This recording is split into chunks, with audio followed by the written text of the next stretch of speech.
Oke, kita mulai ya. Hari ini di hadapan kita ada materi yang, sangat menarik yang Anda bagikan. Sekumpulan kutipan dari Al-Quran. Jujur aja, waktu pertama kali saya lihat, rasanya kayak dihadapkan pada sebuah perpustakaan besar gitu. Tapi setelah dibaca-baca, ada satu hal yang langsung, menonjol banget buat saya. Di antara semua nama nabi yang disebut, Ibrahim, Musa, Isa, ada satu kisah yang diceritain dari A sampai Z dalam satu surah penuh, kisah Nabi Yusuf. Kenapa ya dia dapat perlakuan spesial kayak gini? Nah, misi kita hari ini adalah mencoba membedah hal-hal seperti itu. Kita akan coba gali bersama apa tema-tema utamanya, bagaimana cara teks ini bercerita, dan apa pesan-pesan kuncinya, khususnya tentang hubungan antar manusia. Itu pertanyaan yang bagus sekali. Perlakuan spesial itu, itu kuncinya untuk memahami cara teks ini bekerja. Tapi sebelum kita lompat ke kisah Yusuf, kita perlu mundur selangkah dulu. Lihat bingkainya. Tepat di awal, di surah Al-Baqarah, teks ini memperkenalkan dirinya sendiri. Ada ayat yang berbunyi, "Dzalikal kitabu la raiba fihi hudal lil muttaqin." Terjemahannya kira-kira, inilah kitab yang tidak ada keraguan padanya, petunjuk bagi mereka yang bertakwa. Jadi, dari kalimat pertama, Al-Quran itu nggak bilang dirinya buku sejarah atau kumpulan hukum, tapi sebuah hudan, petunjuk. Ini kayak peta atau GPS buat kehidupan, gitu. Dan yang lebih penting lagi, hampir setiap bab atau surah dibuka dengan kalimat yang sama. Bismillahirrahmanirrahim, dengan nama Allah yang Maha Pengasih lagi Maha Penyayang. Ini semacam tone setter ya. Semuanya itu dibingkai dalam semangat kasih dan sayang. Jadi petunjuk yang dilandasi kasih sayang. Oke. Itu kerangka yang sangat membantu. Sekarang mari kita kembali ke pertanyaan awal saya tadi. Nabi Yusuf, dengan kerangka itu gimana kita memahami ceritanya yang begitu detail? Justru disitulah letak kejeniusannya. Kisah Yusuf ini bukan sekedar cerita untuk pengantar tidur, bukan. Ini lebih mirip sebuah simulator moral, gitu loh. Anda sebagai pembaca atau pendengar diajak masuk ke dalam dilema setiap karakternya. Anda bisa merasakan kecemburuan saudara-saudaranya, keputusan asaan ayahnya, kesabaran Yusuf di dalam sumur dan di penjara. Teks ini seolah-olah bertanya ke Anda, kalau kamu di posisi mereka, apa yang akan kamu lakukan? Jadi ini bukan cuma pelajaran, tapi sebuah latihan empati. Latihan pengambilan keputusan moral atau hal dalam simulator ini yang selalu bikin saya penasaran. Ayahnya Yakub yang juga seorang nabi, kenapa ya beliau seolah punya blind spot gitu? Beliau kan sangat bijaksana, tapi sepertinya nggak bisa melihat dengan jelas betapa destruktifnya kecemburuan anak-anaknya yang lain terhadap Yusuf. Apa ini sebuah kelemahan karakter yang sengaja ditonjolkan? Pertanyaan yang sangat tajam. Dan jawabannya menunjukkan betapa manusiawinya teks ini. Banyak penafsir melihatnya persis seperti itu. Sebagai pengingat bahwa bahkan orang paling saleh dan bijaksana sekalipun bisa punya kelemahan.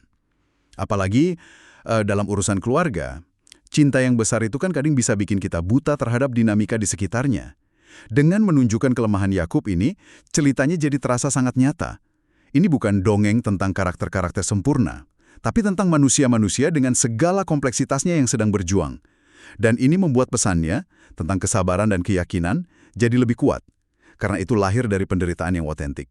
Jadi ini bukan cerita tentang orang baik pasti menang, tapi lebih tentang proses melewati penderitaan itu sendiri ya. Kesabarannya itu yang jadi pesan utamanya, bukan cuma hasil akhir yang bahagia. Dan puncak dari proses itu tentu saja adalah adegan rekonsiliasi.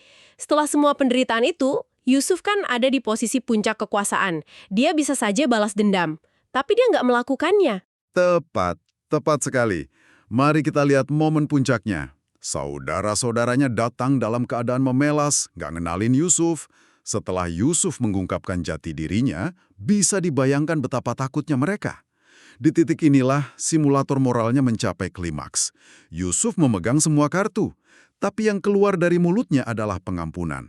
Lalu ayahnya, Yakub, menegaskan pengampunan itu saat diminta oleh anak-anaknya. Ayatnya berbunyi, Qala saufa astaghfiru lakum rabbi, innahu huwal ghafurur rahim. Sang ayah berkata, aku akan memohonkan ampunan bagimu kepada Tuhanku.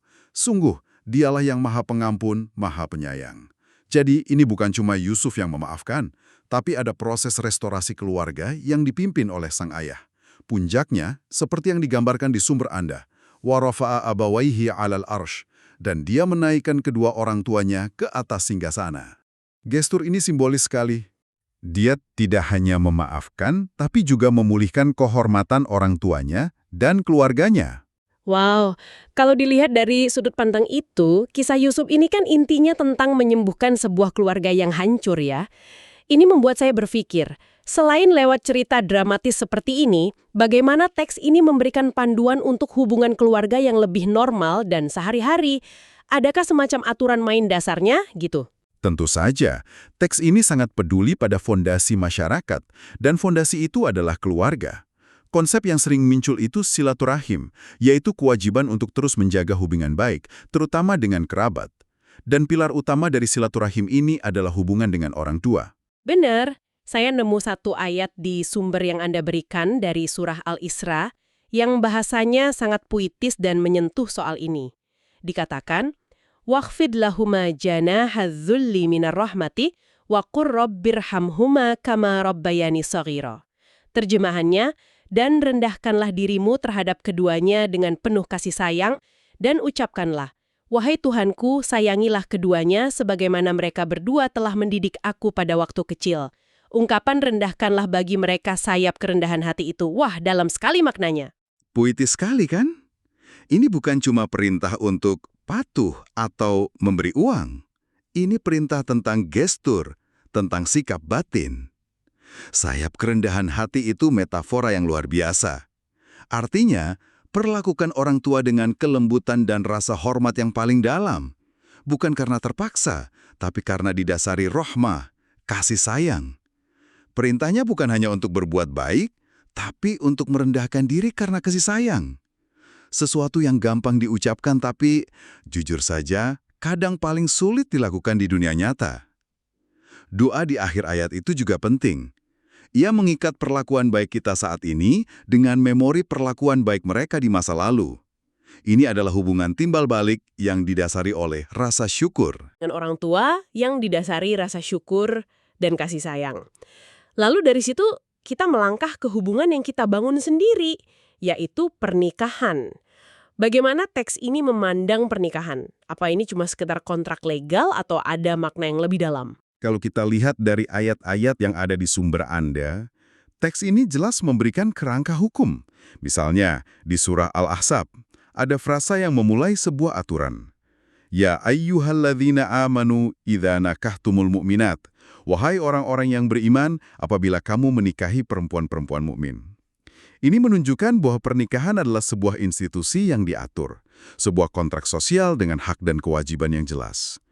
Tapi kalau kita lihat gambaran besarnya, di seluruh Al-Quran, kerangka hukum ini hanyalah wadahnya.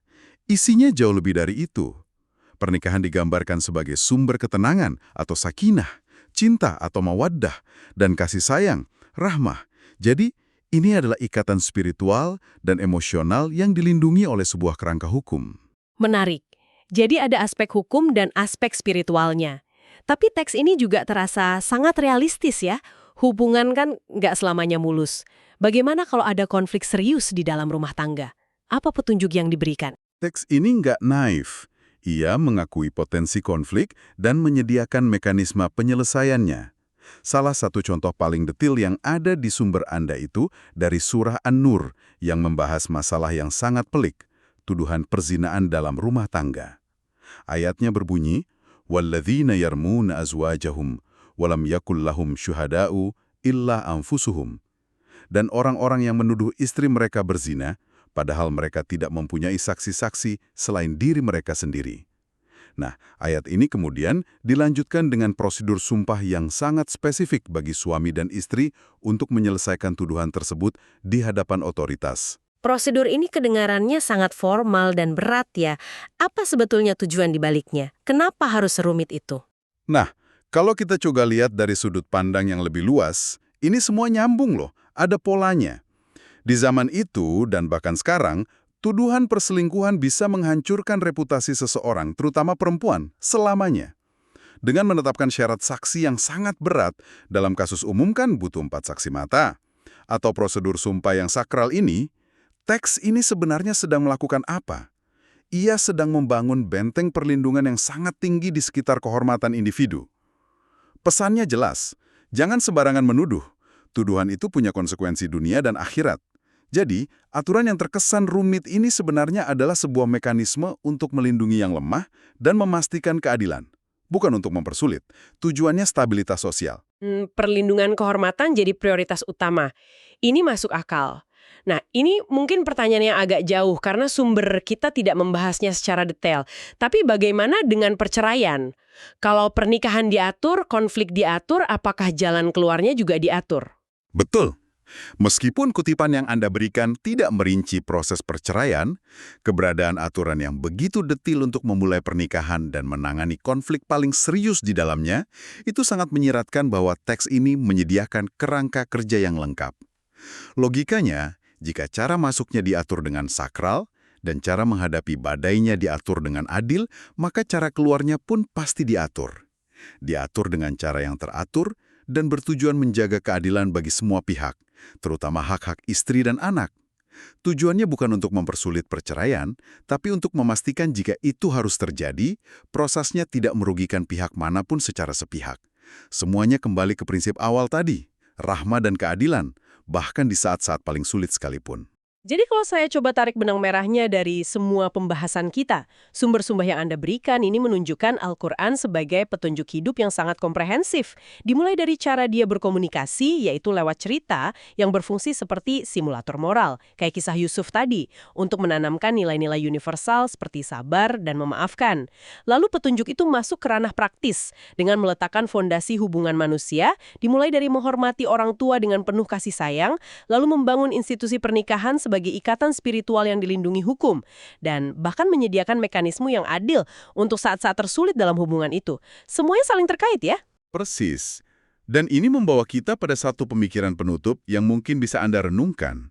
Di sepanjang sumber ini, kata yang berulang kali muncul adalah ayat, yang sering diterjemahkan sebagai ayat dalam kitab suci, tapi arti harfiahnya kan tanda atau pertanda. Tanda-tanda kebesaran Tuhan ini, menurut teksnya, tidak hanya ada di dalam halaman-halaman kitab, mereka ada di mana-mana. Coba kita lihat kutipan dari surah Yasin. Subhanallahi khalaqal azwaja kullaha mimma tumbitul ardu wa min anfusihim wa mimma la ya'lamun. Maha suci Tuhan yang telah menciptakan semuanya berpasang-pasangan, baik dari apa yang ditumbuhkan oleh bumi dan dari diri mereka sendiri, maupun dari apa yang tidak mereka ketahui. Penciptaan berpasang-pasangan ini disebut tanda. Pergantian siang dan malam disebut tanda. Peredaran matahari dan bulan juga tanda. Jadi ini bukan cuma tentang membaca teks, tapi membaca tanda di sekitar kita juga. Tepat sekali. Ini memunculkan satu pertanyaan penting. Bagaimana jika pesan utama dari teks ini, pada akhirnya, bukan hanya serangkaian aturan dan cerita, tetapi sebuah undangan. Sebuah undangan untuk membaca dunia di sekitar Anda dengan cara yang baru. Untuk mencari makna, keteraturan, pola, dan jejak kasih sayang rahmah yang kita bahas di awal, tidak hanya dalam hubungan keluarga Anda, tapi juga dalam setiap aspek kehidupan. Dari cara tanaman tumbuh berpasangan hingga cara Anda berinteraksi dengan orang lain. Mungkin petunjuk terbesar dari peta ini adalah ajakan untuk melihat seluruh alam semesta sebagai sebuah teks yang juga menunggu untuk dibaca.